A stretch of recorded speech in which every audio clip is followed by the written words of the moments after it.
Hoennshy by Fenix. Chapter 2. Down the Beaten Path. May, are you alright back there? It might have gotten a little bumpy at the end. The silhouette asked, poking his head into the room. Fluttershy lowered the hood from her face, looking outside as her eyes finally adjusted to the sunlight. Moving days always tough, huh? She said with a laugh. The mare hefted a box onto her back and carried it to a house beside the strange mobile room to which Fluttershy had arrived. She was a blue-eyed earth pony with a yellow coat and long brown mane. She wore an orange shirt and red skirt which covered up her cutie mark. Well, does he want to check out our new home? After wiping her eyes, Fluttershy timidly jumped down from the strange room onto the ground. She guessed audibly what she saw. Suddenly surrounded by flora and fauna she had never seen before in Equestria. A forest surrounded by a small town. Between the trees you could see wolves with strange gray and black patterns, large striped ferrets, and tiny spiky worms just to name a few. The sight filled Fluttershy's heart with a familiar sense of wonder and excitement. A sudden sound and thud snapped her out of her dreaming state, drawing her attention back to the odd metal room. She watched as two stallions dressed in blue jumpsuits carried the last of the boxes out of the vehicle and brought them into the large house. Fluttershy tried to the mare, just before catching her before she went inside. Excuse me, miss. Where are we? She asked. The mare stared at her blankly, seeming to look straight through her. Fluttershy stepped back, dropping her gaze to avoid the mare's perplexing stare. I mean, do you know how you can get back to Ponyfield from here? The mare laughed, deepening Fluttershy's growing confusion. Oh, May, what are you on about now? Oh, did you bump your head on the ride here? She asked, examining Fluttershy's head and gave a worried look across the strange mare's face. Satisfied with her inspection, the mare gave her a gentle smile. Sorry you had to endure there. There wasn't any left room in the front of the truck. Oh, you have the wrong pony. My name isn't May. It's Fluttershy, she explained, trying to keep her composure. Is that what you're trying to call yourself now? The mare chuckled, placing her hoof about Fluttershy. Fluttershy shrank back shyly, slipping from the mare's embrace. Nothing in this town made any sense to her. She tried to analyze what had happened as she was unwillingly dragged into the two-story wooden house. The room was filled with strange technology, the likes of which she had never seen before. The walls covered with pictures of strange, almost animal-looking creatures in picture frames. All your stuff is in your room now. Go get it ready, the mare explained, nudging Fluttershy towards the stairs before sitting down at the dining table. Slowly, the Pegasus ascended the stairs, her body on automatic as she tried to absorb everything that had happened. Down the hallway and to the right, she found a room filled to the brim with cardboard boxes. This must be it. She tried to the center of the room and plopped down. It was quiet enough for her to properly focus on her predicament.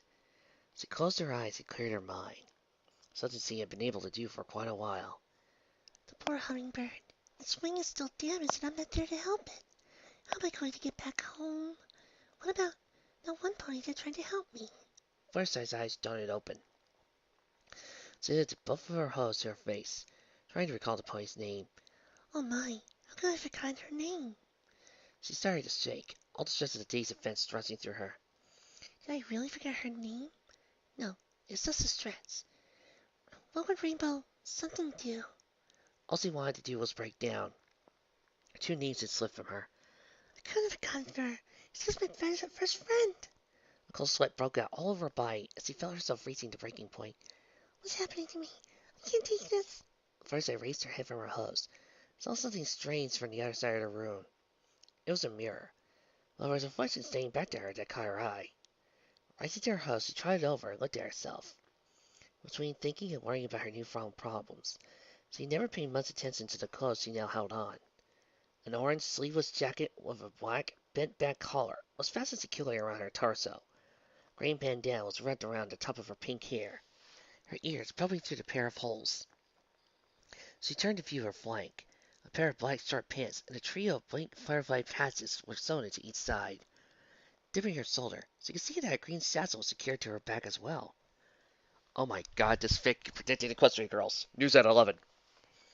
Before she could study herself further, she heard the mare coming down from downstairs. Come on down, May. Your father's on TV.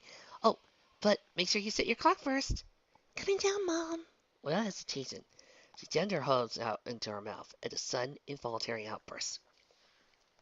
What, what's happening to me? Was all she could think of as her legs carried her down the stairs of her own violation. When she reached the bottom, she felt a dizzy spell overcome her, but she shook it off quickly and continued towards the mare. With a blank face, she found the mare she had called Mom, holding an odd, flickering box, Fluttershy assumed to be the TV. The only thing on the screen was a news anchor, who just finished talking about some event, and it quickly shifted to discussing the weather. And next up, who's gay? Oh, of course. You missed it, the mayor piped. Oh, I know. You should go introduce yourself to our new neighbors. No. The pigs squeaked in protest. Cries went unheeded as the mayor simply nudged her towards the door. She sighed and lowered her head. Her mind was still racing, as she simply allowed herself to be shoved out the door. Go on, May. I'm sure they'll be nice. The mayor reassured her before closing the front door behind the Pegasus. The house door was roughly the same size as the one she had been forcibly evicted from. As he looked at it more, it seemed to be an exact copy. On the south side, the yellow Pegasus tried relentlessly towards it. She arrived at the door, gulped, and knocked, finally hoping no pony would be home. There was no answer. She waited a few seconds and tried again. Still nothing. After letting out a relieved sigh, she tried around the corner of the house to see what the rest of the town had to offer. Like Ponyville, the weather was nice and balmy. A small breeze rustled on every leaf in the trees, and the sound alone was calming her. But as she felt her tensions drift away with the rustling leaves, a loud yell shook Fluttershy from her serene state yet again. She went around in a panic, waiting for the sound, and after pricking her hair up, she heard the cry once more. Help! The voice called out. Without a moment's hesitation, she galloped as fast as her host could carry her to the northern path in town in search of the voice's source. No, no, no, no, no! Twilight cried out in frustration, taking the hardcover book and tossing it from her reading stand. It landed in a growing pile on the floor where the rest of her books now sat. Nothing she had read, though, even came close to providing her with a counterspell, or explaining what exactly had happened. Twilight simply couldn't accept the ancient spellbook's interpretation. There had to be another explanation. Hastily, she brought over more books to scour before she heard a knock on the door. After her next book landed on the reading stand, she yelled out, Come in! And started to flip through it. She ignored the squeak coming from the door, thinking of the best way to explain the whole situation. We're back, Twilight, and we got Rainbow Dash! That was next day as she walked in, followed by the rest of her friends. When Twilight finally turned around, she saw them staring at the massive books that had overtaken the floor.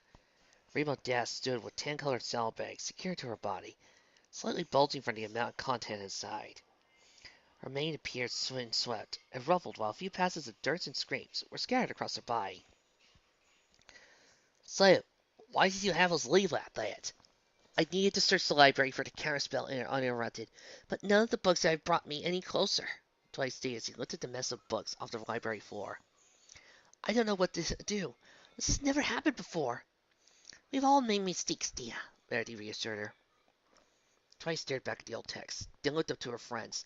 But it wasn't a mistake. I performed the spell perfectly, yet it deviated anyway. I don't get it. Can any pony tell me what's going on? I could be out looking for Fluttershy right now, Rainbow protested, glaring at the other mares. Rainbow, Fluttershy isn't out there, Twilight said, and we need you here to help. If she's not out there, then where is she? Rainbow snapped. That spell you did screwed up, and she disappeared. If it wasn't a teleport spell, then what was it? The spell deviated. These old spells have a chance to turn to something else. That's what happened. So you didn't do it right? You said you'd researched everything. How could you do this? Rainbow Dots, calm down, Rarity said, trying to calm Rainbow down. Don't you think Twilight feels terrible enough about this? Rainbow backed away from Twilight, plying softly from the distraught unicorn. I could have saved her, Rainbow started, drawing attention away from Twilight, as the Cyan Pegasus faced away from the group. Fluttershy looked right at me, and I didn't do anything. She darted into the air right next to Twilight, hovering in front of the unicorn, ears lowered. I need to help her, Twilight. Some pony has to. She landed and looked at the unicorn pleadingly. Please, just tell me where she is. Twilight gulped, looking at Rainbow's shimmering eyes. Her knowledge of what had happened after she had passed out was still hazy, but Rainbow was probably less so as she had bolted off right away. The spell that was cast sent her outside of Equestria's place in the space-time continuum. I don't know how to bring her back. Is there anything we could do? Rainbow asked, her body seeming to visibly sag at the news. Hold on. Twilight's horn glowed, bringing the book on the lectern to her, flipping it open. After flipping through roughly half the book, she stopped and drew a hoof down on the page until she found the spell she was looking for. She could feel all her friends' eyes on her. She desperately didn't want to disappoint them. She exiled deftly and turned the book towards to show them. This is a psychic communication spell. With it, I should be able to contact Fluttershy. I tried it out earlier today, and I think it works. But I just need to confirm it. Now, Pinkie Pie? What is it, Twilight? Pinkie responded. Did you hear me try to talk to you about 30 minutes ago in your head? Oh yeah, I thought I was just hearing things, Pinkie stated, starting to hop around the library. It's so amazing. I started baking some cupcakes for everybody since the cakes were away. And when I heard you, I was all like, what? And I almost flipped over the batter all over the kitchen. When I finished baking and cutting, came over. She suddenly stopped bouncing. When you start to Fluttershy, tell her Pinkie says hi. Okay, Twilight? Twilight breathed a sigh of relief. I'll do that, Pinkie. But I don't know if this will work. We still don't know exactly where she is. She flipped the spellbook back around and studied the text, reabsorbing every last detail of the spell. All right, here I go! The unicorn stared as she straightened her stance. She focused her energy on her horn, concentrating on all the intricacies of the spell and on Fluttershy herself. I hope this works. The forest was exactly as Fluttershy would have guessed, as her gallop slowed to a quick trot. It was dense with trees, the leaves blotting out the sky from view. Small green sprouts sprang up through much of the previous fall's leaves, while long, winding vines wrapped around themselves, and so did the older trees. She could hear some of the animal cries. The sounds of fighting for her ears' attention were the rustling leaves. The path she followed seemed to be very cut methodically as it wove through the trees, but still it was obscured by the forest's overgrown underbrush. Help me! The deeply accented voice howled. Fluttershy immediately focused her attention on the voice, ignoring the forest's curiosities as she burst into a full gallop. Just ahead, she saw a figure running around in a panic, with something attached to its legs. She skidded to a stop, once against the brown stallion with the spiked black hair, running around aimlessly. A long, striped ferret creature attached to his right foot or leg, blood leaking from the bite wound and soaking into his white laboratory coat. He turned towards her as he thought of what to do. Could you help me, please? The pony desperately tried to shake the creature off. There's a briefcase over there. If you could, would you grab a Pokeball and help me out? This thing won't let go. At first I stood there, confused. She was sure she had never heard of a Pokeball before, but it sounded familiar. She looked at the briefcase, her body wanting to move towards it, but instead she ran towards the panicked pony. Hold still, she calmly said to the pony. He stopped shaking but was in pain. First I grabbed the ferret by its scruff, pulling it from the pony's leg and tossing it gently to the side. Before I could turn back once more, first I set herself in a wide stance, staring intently at the creature. Just as their eyes met, the creature froze. Ferret! Ferret! Ferret! Ferret! Don't you do something like that again. Do you understand me, mister? She scolded. It's not nice to hurt other creatures like that, and you know it. As her stare intensified, the ferret curved before her, whimpering. Ferret! She stepped closer, brushing its fur and coming in a pattern on its head. There you go. Now run off, little one. Ferret! Ferret! Ferret! Ferret! With that, the ferret ran off into the thicket. Fluttershy brought her head back up, closing her eyes and smiling, feeling more secure and comfortable with herself. Suddenly, a sharp ripple of wind pain across her head, forcing her to the ground. Both hooves pressed in vain to her skull, and as quickly as it come, the pain was gone. That's never happened before. She stopped silently, as her chest heaving for shock. You saved me without the Pokemon. That was remarkable. I've never seen anything quite like it. You have an amazing way with these creatures. The brown stallion complimented her as he walked over to grab his briefcase. What's your name, my girl? Fluttershy looked at her head, shaking as she tried to recover from the pain. Not seeing the pony, she swore she had seen him before in Ponyville. Even the voice was similar, if not the same. It wore a loud cap with an hourglass symbol sewn into the sides, the same pattern as the butterflies on her own clothes. I'm, she began, having to think for a moment. Fluttershy, I think. This routine south of here. She tipped her hat, ears folded back in confusion. Fluttershy. Interesting. I've never felt an affinity with a name quite like that. It's quite a lovely name if you ask me. They called me the Professor. Professor Butts. He took his bitten forehead to release some of the pain. You know what? Take a Pokemon as a reward. Obviously you're better with them than I could have imagined. Take your pick, but it's by me, the Professor said. That was that word again. Pokemon! Like everything Fluttershy had witnessed here, it seemed familiar, completely foreign at the same time. Slowly, she tried to the briefcase and nudged open the latches. Inside, on small black cushions, were three minuscule red and white balls with a white circular button on the center divide. She picked one up, put it in her hoof, and stared at it. Thank you. She whispered shyly. It sounds nice. The professor scratched her head. You can't see your new Pokemon if it's still in its Pokeball. That's just not how it looks. She looked down in confusion before turning back to what she assumed to be a Pokeball. She had to know what this Pokemon thing was, and how it could fit inside such a tiny ball. She pressed the button with her hoof. Even as the tiny ball suddenly tripled in size. It opened, revealing a shining white light. The lightning sound causing her to step back. See, once this light started to take form into an animal. The wings opened in a defensive posture as she stepped further back. The light faded, revealing a green, upright, standing gecko. It stared at her with its head cocked to the side. Trico! Trico! What's that? Fluttershy wondered aloud, not wondering, knowing what to think of the odd creature. The brown pony stared in disbelief. You've never seen a Trico before? I thought everyone has seen it on television in Hoenn, or anywhere else for that matter. He shook his head and nudged the Trico closer to Fluttershy. Some kids these days sure shut it. Fluttershy dropped to her belly beside the Trico, examining it for a little while. She told her that she already knew what it was. Fig?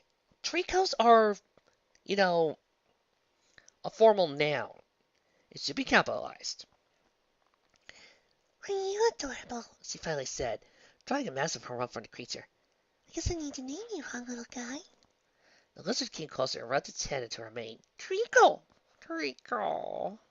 She could only smile. Being a new type of creature, even after the past defense hardships, lifted her spirits. What's sure to fit in something so tiny? The professor walked over, seeing Fluttershy lay there with her new Pokemon. He smiled and sat down next to her. You have an impressive way with animals. I'm quite taken aback. Thank you, she responded. Digging through his bag, he pulled out a red, thin, plastic tablet and gave it to Fluttershy. Here, this is a Pokedex. It'll show you everything and anything you wanted to know about Pokemon and the Hoenn region. It should serve you well. Being too new to the area and all is quite a handy device. Now take it. I need your help with something. He looked down his right foreleg and rubbed it to soothe the pain. My son Brendan is out doing research, brass boy, but I need him to come home. It's getting dark, and as you can see, I'm a little out of commission at the moment. So I need you to go to my stead. It should be in Oldale Tail, which is the southern end of this forest. She nervously stood up, her ears dripping into thought. Oh no, I couldn't do that. She shuffled one of her foreholes in the grass. I don't know nearly enough about this place to be able to do that. No, you can't do it, the professor reassured her. I'll take that cheat code and run with it. Travel the world.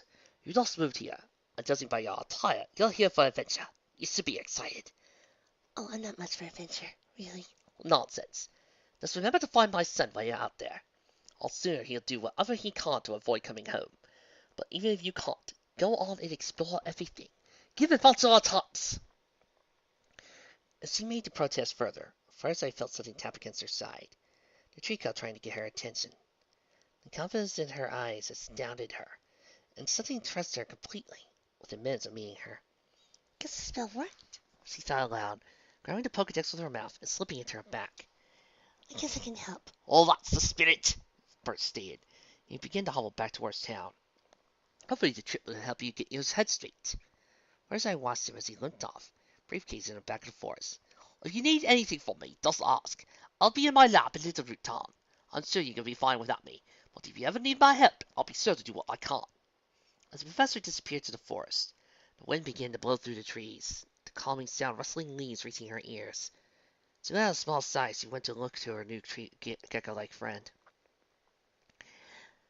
I suppose if you're going to join me, I should give you a name. Fluttershy looked up at the forest around her. How about Trinky? The Chico scoffed and turned his head. Maybe Leaf? It sneered, nostrils flaring as it hopped dramatically. Oh, how about... Fluttershy looked around for inspiration, seeing a familiar tree. How about Alaris? I thought for a moment before I looked up with a contented grin. Good. Now climb on, and I can fly us over town. Algora leaped into the air, landing on a small impact on Fluttershy. Gently. She said, unfurling her wings. She took a couple of seconds to stretch out her wings and ready herself for flight, before she broke off into a short gallop before lifting off. I want to take a moment here to say the idea of Fluttershy flying with a trico on her back is one of the most adorable things ever. So cute. The forest was so thick with branches and leaves that it obstructed her path to the sky. Carefully, she ducked and dodged her way through them, without any harm done to herself or her passenger. Hovering just above the forest canopy, she checked to see if Alice was all right, finding him a little woozy. Oh, sorry about that. She blessed, flying at a slow pace not to upset him further. Slowly rising from the canopy, Fluttershy looked around at the massive expanse of land and sea. She'd never seen so many towns and villages, even without looking from her old Philly home in Cloudsdale. It had been a long time since he had been so high above ground. The sun was setting, the sky was painted with rich oranges and yellows and purples. Flecks of blue and red birds flew alongside her, squawking with delight. Fluttershy smiled back, happy with the wind flowing through her long pink mane whipping about behind her. She felt herself becoming less anxious about the task she had been given. She tried her hardest to enjoy herself as she soared freely. Down below, she could see a small town with only a handful of buildings. Her instincts were right. This was the town that birds had told her about. With a dip of her wings, she slowly made her descent near the northern pathway out of town. At her landing, Alice immediately hopped off Fluttershy's fight back, dazed from the fight. Are you all right? She asked, getting closer if anything had happened. Alice shook his head by, getting rid of the woozy feeling he had found, began to walk down the small path north, Fluttershy following. The path looked exactly like the forest outside of Littleroot. She still thought having no memory of this place when waking up in the back of a truck was odd, but she simply sucked it up to stress. After scaling a rocky ledge, she spotted a young earth pony hunched over several bags of supplies on its back, studying some of the small creatures and grasses. Fluttershy tried it over nervously. She didn't even know this was Bertha's son. Excuse me. I'm so sorry for bothering you, but are you Brendan? She slunk back a little as the light brown pony turned to face her. He wore a strange headband and white hat combination with a black and orange jacket. His shorts were vertically separated black and dark gray with strange gold square and a cross attached to his sides. Yeah? Who are you? Fluttershy stood erect, trying to appear more confident. What's going on? I can't remember my own name anymore. I just moved in next door to you. The colt eyed her suspiciously. She caught him staring at Alice, squinting his eyes to get a more focused view. That's my father's Trico. He normally has those under lock and key. He lifted his head and walked towards a Pokeball laying in the short glass. He hit the circle button, sending out his Pokemon. A small orange bird with 3 large feathers sticking out of his head popped out and chirped. I know what's going on. Fluttershy looked down confused, then bent forward to examine the bird. Oh my, you're just so adorable. The bird rubbed his head against her, much the same way Alaris had. What's your name, little guy? She rubbed the bird's head and smiled. That's Torchic, and I advise you step away from my Pokemon. Oh, I'm so sorry. She said, lowering her head and ears, backing away. The Torchic took on an aggressive posture, staring down at Alaris and Gecko did the same. She looked at the colt, who was worried if it was completely fine. Right, let's get this battle underway, shall we? Brendan smirked, watching his Torchic prepare itself. Battle? Oh, no, I can never do that. Fluttershy said nervously. She could tell if he was serious, but she didn't want to take any chances. She looked down at Alice, who took on a fighting position. Alice, no, we don't have to. Before she could even finish, she felt another throbbing headache come on. One much more intense than the others had been. Every synapse in her brain told her she had to fight. She had no choice. Oh my god, I just realized. Fluttershy has been possessed by Twitch Plays Pokemon. Oh, hail the Helix fossil!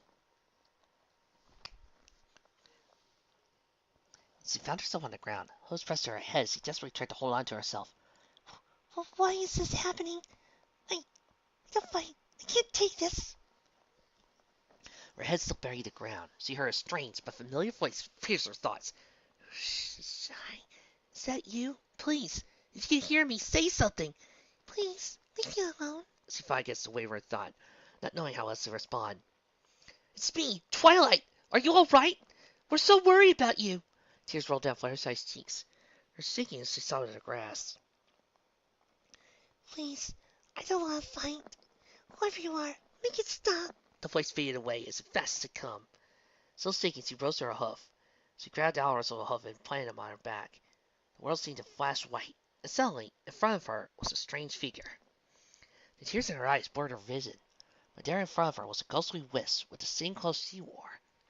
The figure had brown hair, pale skin, with the same bandana she had, a similar-looking tree coat. Across from her was another creature standing with a torch-wick, but his features were too washed out and scared to see. Confused, she closed her eyes and shook her head. The ghostly figures disappeared from her view as her eyes opened. Her vision back to normal. Fluttershy darted into the air and made for the forest. The earth's bell that raced through her subsided, leaving her head clear. She sighed with one involuntary spasm. She felt completely fine. Her tears dried as she streaks on her face, but it didn't bother her as she flew on. She was able to fight it off. She landed in a nearby forest clearing, watching as the sun set behind the forest canopy. Alice lay down and fell to sleep. Fluttershy smiled as she took a blanket from her bag. She had no idea how she knew it was there, but she began to trust her new instincts. She laid the blanket over Alice and herself, preparing for the night. With her new friend in the grass and the wind carrying her worries away on the open road, Fluttershy knew that she was finally home. Twilight's horn stopped glowing, and the unicorn slumped down. The spell had taken more out of her than she anticipated. That's one idea. Were you able to talk to her? Verity asked. I was, but she didn't recognize me, she began. It sounded like she was crying and said something about fighting. I think she could be in trouble. Every pony looked worried.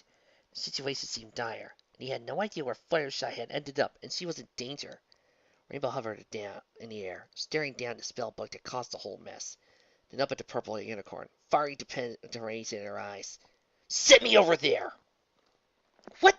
Are you crazy? The last time I cast a spell, it was just a deviation. If I cast a deviation, who knows what the deviation of the space-time rip spell could be? Rainbow Dash was undeterred. You said you performed the spell exactly right. Then just perform exactly again. Twilight ordered her head to think. She didn't want to risk the safety of another friend, but Rainbow's brass confidence was infectious. We don't know if it'll result in the same spell. Why are you so eager to do this? We can't just sit here and hope. I'm willing to take the risk. Worst case, I end up looking trustworthy. Rainbow stated confidently. Twilight gulped, afraid of what might happen. The teleportation spell didn't have a set course. Rainbow Dash could easily wind up in a completely separate part of the space-time to Fluttershy. Rainbow Dash could end up on her own Pokemon adventure. With Ash, Brock, and the others. What? It's happened. There's a fic like that. I have it on my favorites. And it's complete. She didn't want to take the risk, but she was running out of options. Maybe I should talk to Celestia before we do this, just to be safe. We don't have time for Celestia. Fluttershy is in danger now, Rainbow protested. Trust me, I'll be fine. I'm sure Fluttershy has somebody to help her through this. It'll be a load off your mind. Twilight sought the ancient spell book to her, and looked over the spell again, and turned back to her friend's solemn face. What do you girls think? I don't know what to do. This seems a bit risky, Applejack said. Right now, Fluttershy needs somebody to help her. Who knows what's going on through her over there? Yeah, plus it could be super fun to see ponies she knows, right? Maybe I could get some... Well, Rarity cut her off, daring to hover to Peaky's maw before the pink pony could begin to ramble. I don't see how it could hurt Rainbow Dash. I should get you a chocolate or something before you leave. It might be positively frigid out there. I'll be fine, Rainbow Dash said, landing and folding her wings to her body. I'm sure you girls can come up with something to get us back while I'm gone. Twilight was shocked at the responses she received. Every one of her friends was in agreement. Rainbow's brass and ill-conceived plan. Twilight had to admit, she was running out of options. Actually, Twilight pondered, I do know Camelot's Eastern Library has a book by the same author. Maybe the cell to bring her back is in there. Great, you girls go to Camelot and I'll hang out with Fluttershy. I can't leave her alone in some weird place. She stood in front of Twilight, waiting for her to cast a spell. Right when you are! Looking around, Twilight saw that every pony seemed to be in agreement. With a spell in front of her, she focused on Rainbow Dash. All right, she readied herself, planting her hooves. She was still apprehensive about this plan. A breath caught her throat just as thinking about it. Finally, she closed her eyes and focused all her energy on Rainbow Dash. Her horn started to glow with intense purple light in a previous attempt. She went over every calculation in her head, checking for any discrepancies to make sure that this went as smoothly as possible. Last thing she wanted to do was lose another friend. Hey, remember that? Piggy started, but Twilight could only hear that much as all sense of her surroundings faded away. Light of the sun seemed to fade from as the light from her horn eclipsed everything else. Violent tremors shook the library, but she ignored them, concentrating, keeping her eyes closed and mind focused. Her knees shook as the tremors vibrated through the tree, sweat dripping down her side. Panting, she could feel the energy reach a singular point at the tip of her horn. The last of her energy, she released her ult on the spell, launching it towards Rainbow Dash. Exhausted, Twilight's body went limp as her vision blurred. As the light that now surrounded Rainbow Dash grew drastically brighter, her eyes slowly shut as she collapsed face first onto the old tome.